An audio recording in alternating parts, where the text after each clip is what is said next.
Okay, okay. Hey. So, I thought I would try something a little bit different. First of all, we got Do Not Disturb on, so we shouldn't get any pop-ups. I wanted to do a myth cave run to kind of help some people who are struggling with the myth caves. So, I win pretty consistently on myth, and this is the team that I use. I like to go with Welkin, Bellow, Heim, and Ashen. Now, for yellow and for green, you can swap out whoever you want. Some people like using Tin Mitt. Some people use Bone Bow, Green Guard if you have them higher level. Whatever, it doesn't really matter for green. Same thing for yellow. You can't really go wrong with Bellow, Freya, Decap, Mimir if you really need to. I wouldn't use Faf because he won't crit or poison anything. But um, really, those two colors are secondary. The big one is Welkin in red, and you can see she's not even in my top row of powered creatures, but she's still very, very good here. And then Ashen Val. Um, she's the superstar number one here. Now, to be completely honest with you, treasure caves will get easier as you level up Valk.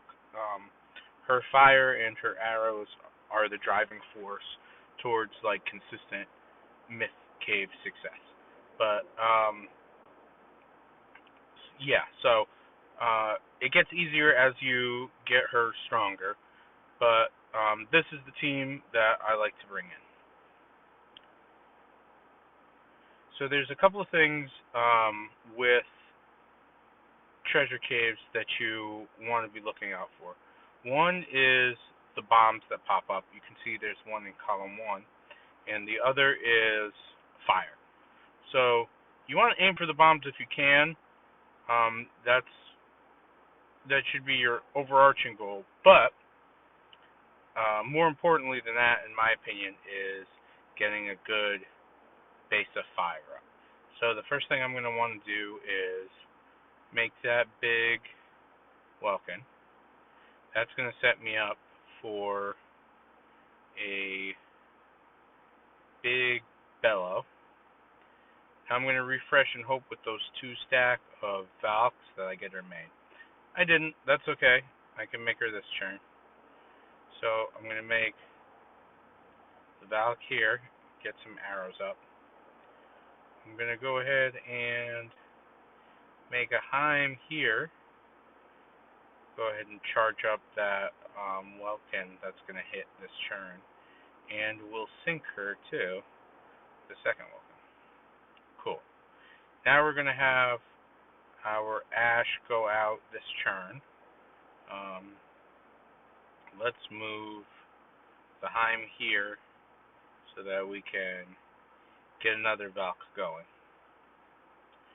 So now that Heim in row 1 is going to hit the back wall and send down some boulders, which is good. I like a clear path for some of the runners. So that way they can hit the back wall and send those boulders flying, which really help break up the pots. So let's give him a little extra juice, and he charged up our Bellow and our Valk that are going to fly this turn. Let's give it a cheeky refresh. See what we got going. We still got 4 moves, so we've got a lot of time. With 4 moves left, this is the last time you can make a Bellow and have it run. If you make it on 3, 2, or 1, it will not have enough time to go out because it's a 3 hold. So I'm going to make this 2-spot Bellow here, and then I'm going to make the big Valk. Cool. So the fire the Valk put down popped a bunch of those bombs and cleared some stuff out. Looking pretty good right now. Definitely looking good. We're at 131 and 170 with 3 moves left to go. So now Turn 3 is the last turn that you can make a big um, one-hold creature, because a big one-hold creature holds for 2 turns. So 3 turns left is the last time, if you're using Valk or Heim or anybody else that's a one-hold, that you can make a big one of them. So that's what I'm going to do here. I'm going to make a big Heim, because I know that he'll hit on turn 1. So now turn 2 is the last time you can make a one-hold creature. Makes sense, right? Because you have one more turn. So let's give a refresh and see what we got. There's not the kindest refresh to us.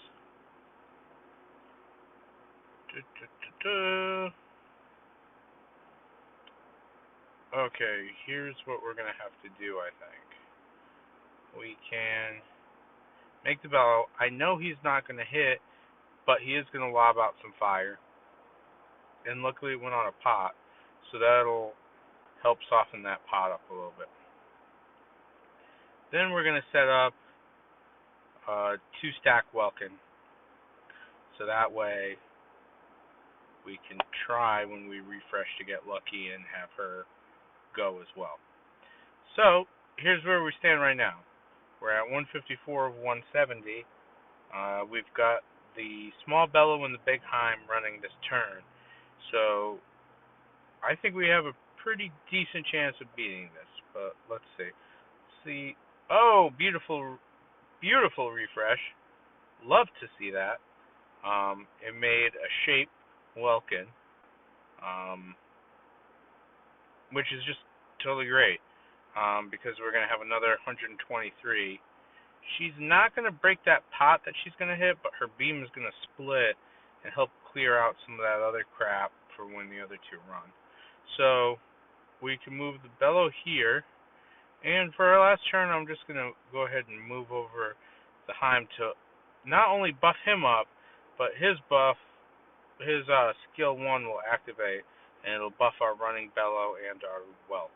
So before I do that, let's go into 1x mode just so everybody can see what happens here. Boom. The bellow gets big, the Welkin gets big, the Heim gets big. We send them out and send them.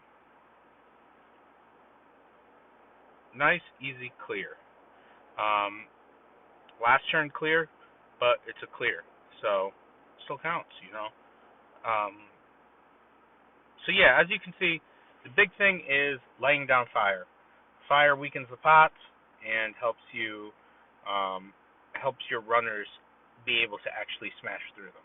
Because without the fire kind of weakening their foundations and their support, a lot of times it can be very, very difficult to have your creatures bust through those pots in a timely manner. So keep fire running. Helps to have a buffing creature like Heim, and keep the Welkins flowing. Alright, everybody, I hope this was helpful, and have a great day. Like the video, watch it, all that good YouTuber stuff. Alright, thanks a lot, and bye.